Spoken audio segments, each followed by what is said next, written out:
Have you ever shared something personal with your family, only to later wish you hadn't? Maybe it was a financial decision, a passing health concern, or even just an honest opinion in the middle of a family disagreement. At the time, it felt like the right thing to do. After all, they're your loved ones. But then, the judgment came, the unsolicited advice, the shift in how they looked at you, and suddenly something that was yours, private, peaceful, became everyone else's business. As we get older, we often feel that being completely open with our family is a sign of trust, love, and transparency. And in many ways, that's true. But what if I told you that full transparency isn't always the wisest path?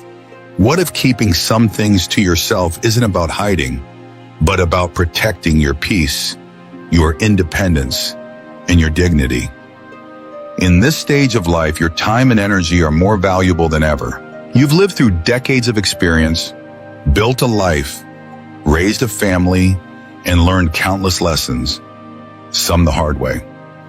And now you deserve the right to manage your own affairs without second-guessing, interference, or pressure.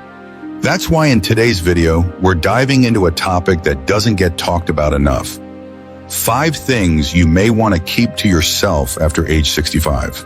This isn't about shutting people out. It's about being selective, intentional, and wise. Because the truth is, oversharing can backfire. It can open the door to stress, over-involvement, and even family tension that was never necessary to begin with.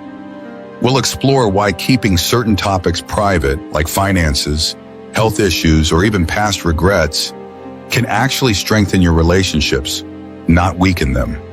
We'll also talk about how staying quiet in the right moments can give you more freedom, more peace of mind, and more control over the way you're treated and remembered.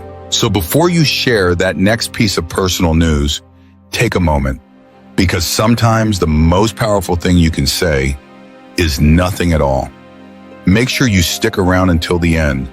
What you hear today could change the way you interact with your family, and more importantly, how you protect your own well-being in these golden years. Let's get started. 1. Your financial decisions and personal assets. Why privacy matters more than ever. Let's talk about money, one of the most personal and yet most misunderstood topics in any family. Now you might be thinking, I have nothing to hide. Why wouldn't I be open about my finances with my kids or grandkids? But here's the truth no one tells you. The moment you lay your full financial life on the table, something shifts. The way people see you changes, sometimes subtly, sometimes drastically. And unfortunately, it's rarely for the better. You might have worked hard your whole life, saved wisely, and taken pride in being financially independent. But once your family knows the details, how much you've saved, what you're worth, what you plan to leave behind, that information has a way of sticking in their minds. Even if they mean well, it can create invisible pressure and expectations you never asked for. You may hear comments like, shouldn't you be saving more for the grandkids? Why are you still spending money on travel? Maybe it's time to downsize and be more practical. What started as a simple, open conversation can suddenly turn into a judgment session, where your choices no longer feel like your own. And that's not all. Sometimes when people discover that you have a comfortable nest egg, they start treating you a little differently. A relative who was never very present suddenly becomes extra attentive. A child who once respected your independence now feels justified in helping you make financial decisions you didn't ask for help with. Even your most well-meaning family members might unknowingly begin to see your finances as part of their future, not just yours. On the flip side, if you're going through a financial rough patch, maybe dealing with rising healthcare costs, home repairs, or simply living on a tighter budget, sharing too much can also backfire. You may find yourself getting constant advice, unwanted worry, or worse, family members second-guessing your ability to manage your own life. Your financial choices are deeply personal. You have every right to spend your money on what brings you joy, whether it's that monthly art class, your church donation, or a trip to see the ocean one more time. You've earned that right. Now, that's not to say you should avoid all financial conversations. It's smart to have a clear estate plan, a will, and someone you trust to handle affairs if anything unexpected happens. But that doesn't mean you need to open your bank statements to the family group chat. Remember, boundaries are not walls. They're fences with gates you control. And when it comes to money, you deserve the freedom to keep the gate closed unless it truly needs to be open. Protecting your privacy isn't about secrecy. It's about preserving your independence, your peace of mind, and the respect you have worked hard to earn. So next time someone asks about your retirement savings or hints about an inheritance, it's perfectly okay to say, I've got it taken care of. Thanks for asking, but I'm comfortable with where things are. Because in this season of life, you don't owe full disclosure. You owe yourself peace. 2, health concerns that aren't urgent. When silence is a kindness, let's be honest, our bodies change as we age. There are more creaks in the knees, more stiffness in the mornings, and sometimes an ache that comes and goes without explanation. These little reminders of time passing are normal, even expected. So when something doesn't feel quite right, our first instinct is often to talk about it, especially with family. It makes sense. They love us, they worry, and they want to help. But here's something that many of us have learned the hard way. Not every little health issue needs to become a family discussion. Why do so? Because what you say in passing might stay with them longer than you think. You might casually mention that your back's been sore this week, or that you've been feeling a little more tired than usual, and suddenly it's a big deal. They're calling every day, asking if you've gone to the doctor. They're Googling symptoms, sending you vitamin ads, trying to schedule appointments you didn't ask for. Before you know it, a minor issue has turned into a full-blown intervention. And while it all comes from a place of love, it can start to feel overwhelming. Sometimes it even feels like they're taking control of your health decisions before you've had a chance to make them yourself. It's not just the pressure either. There's also something more subtle, but just as powerful: perception. The more you talk about your health, especially the minor stuff, the more your family may begin to see you as fragile, not just physically, but emotionally. They might stop inviting you on trips, assume you can't handle stress, or begin tiptoeing around you like you're a glass vase on a windy shelf. And that's not how you see yourself, is it? You're still capable. You're still in charge of your life, and you deserve to be seen that way. Now, don't get me wrong, major health concerns should absolutely be shared with your family. If you're dealing with something serious, or if you need support, your loved ones have a right to know. But those everyday aches, the small discomforts, the things that come and go, you don't have to report every one of them. Keeping those details to yourself isn't being dishonest. It's being wise. It's protecting your independence, your peace, and your image. And perhaps most importantly, it's giving your family the gift of not worrying about things that aren't worth worrying about. You've been managing your health for decades. You've been through colds, flus, sprains, surgeries, and everything in between. You know the difference between something to watch and something to act on. So trust yourself. If your knees are sore from gardening, take a hot bath and rest. If you're feeling a little tired, take it easy for a day.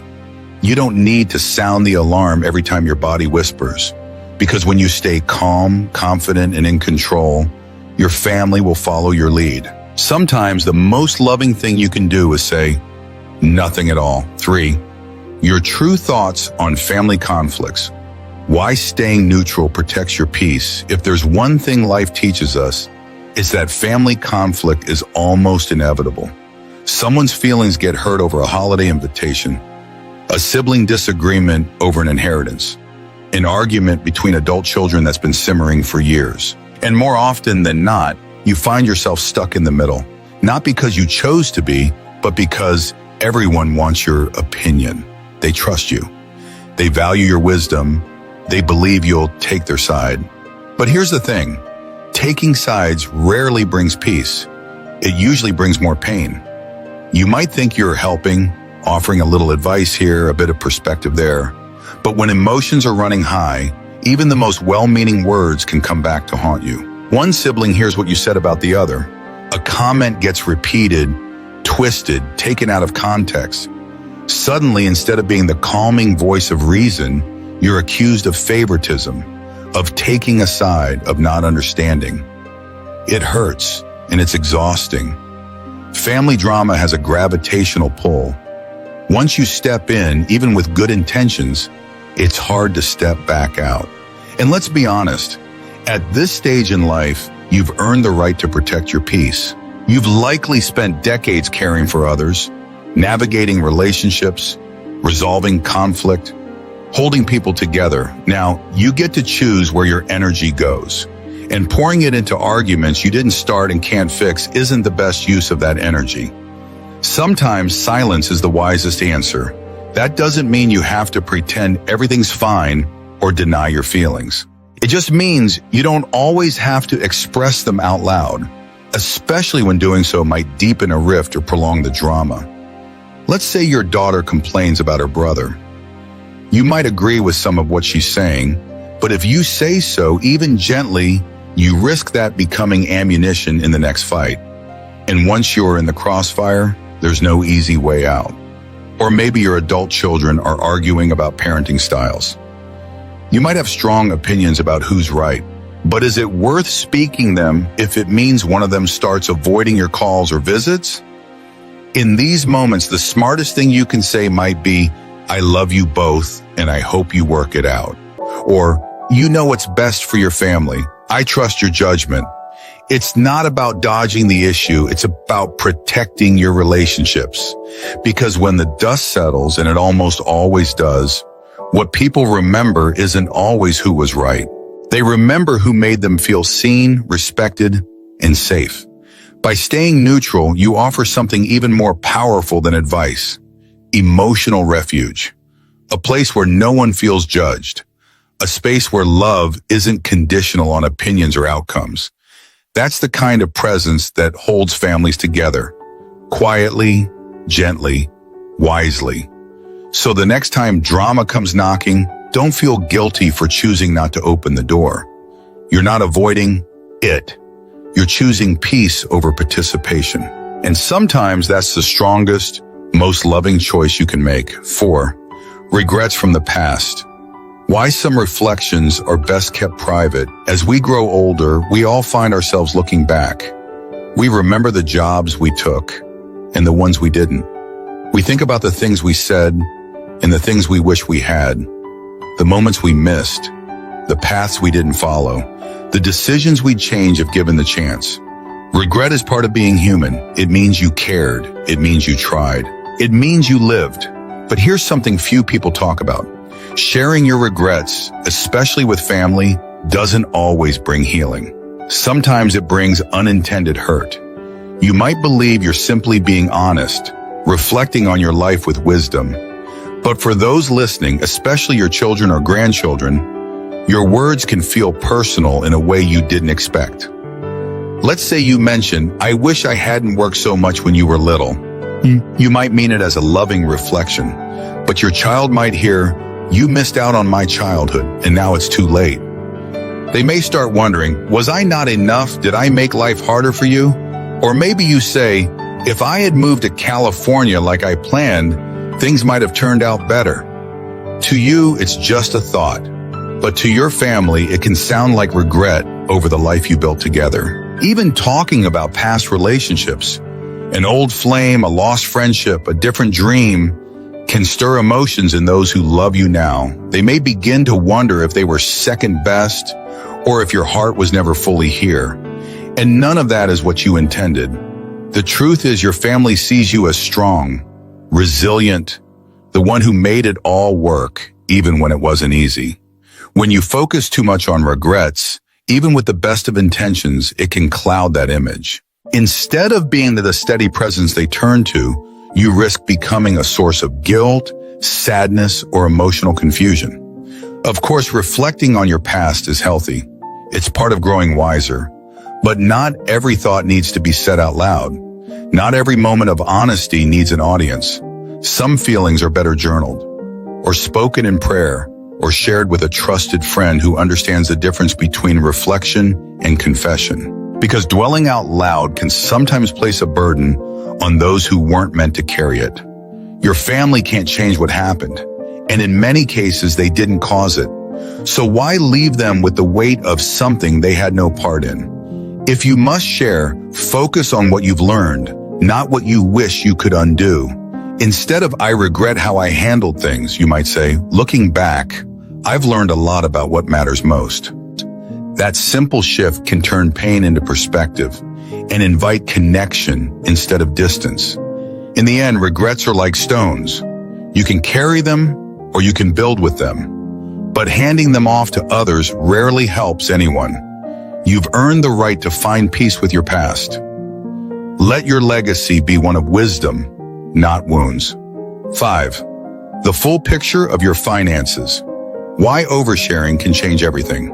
We've already talked about financial decisions earlier in this video, but this one goes a step further because it's not just about how you spend your money. It's about how much you reveal and what that revelation does to your relationships. Here's the hard truth that most people learn too late. The moment your full financial picture is out there, everything changes. Let's say you've saved well. You've lived within your means, invested wisely, and you're now enjoying the fruits of decades of hard work. That's something to be proud of. But once your family knows you're financially secure, things can shift. You might notice subtle changes. A relative becomes more interested in your future plans. Someone makes a passing comment like, "Well, you won't have to worry about money, right?" Or a grandchild starts hinting at college expenses with a tone that's half joking and half not.